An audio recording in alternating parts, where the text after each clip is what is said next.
बिस्मिल्लाहिर्रहमानिर्रहीम। मेरे दोस्तों, आज मैं जीतने वाले JUI के एक एक मेयर को, एक एक काउंसलर को मुबारकबाद पेश करता हूँ।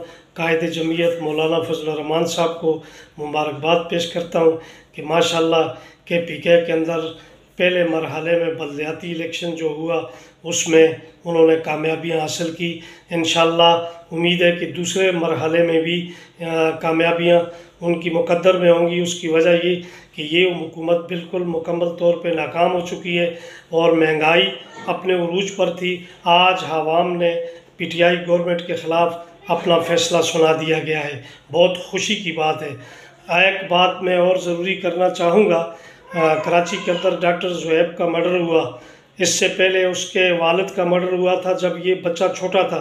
उसकी माँ ने अपने इन हालात में उसको तालीम दी, यहाँ तक पहुँचाया। जब वो डॉक्टर बन गया तो उसको भी कत्ल कर दिया गया।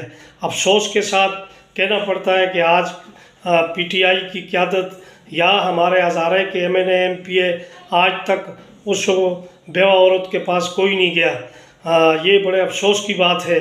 जाना चाहिए, क्योंकि उस औरत ने इस मासूम बच्चे को पाला। जब वो कमाई के काबिल हुआ तो उसका भी कत्ल हो गया।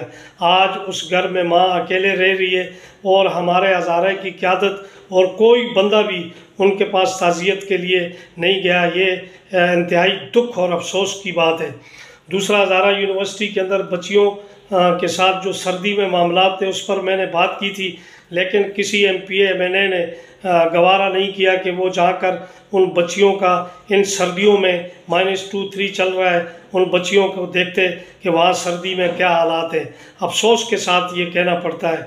आज मुझे बज़रिया सोशल मीडिया पता चला कि FC के जो भर्ती थी वो भी इससे पहले हमेशा उगी में होती थी, आज वो भी स्वात चली गई है। ये शर्म का मकाम है उन नवाबों के लिए, उन मुंतखब क़यादतों के लिए कि एक FC की भर्ती थी, जो गरीब लोग, मुतवस्सत तबके के लोग इससे मुस्तफ़ी हो रहे थे, वो भर्ती भी स्वात को चली गई है। ये शर्म का मकाम है हमारे लिए। इससे पहले आज तक इन क़यादत ने ज़िला उगी बनना चाहिए था, वो जाके LI के अंदर बन गया, जिसकी आबादी 1.5 लाख पर मुश्तमिल है। 6 लाख पर मुश्तमिल इलाके को ज़िला नहीं दिया जा रहा। क्या वजह है? हमारे लोग क्यों कोशिशें नहीं करते? बावजूद इसके कि मिनिस्टर है, MPA MNA, लेकिन अपने हल्के के लिए बात नहीं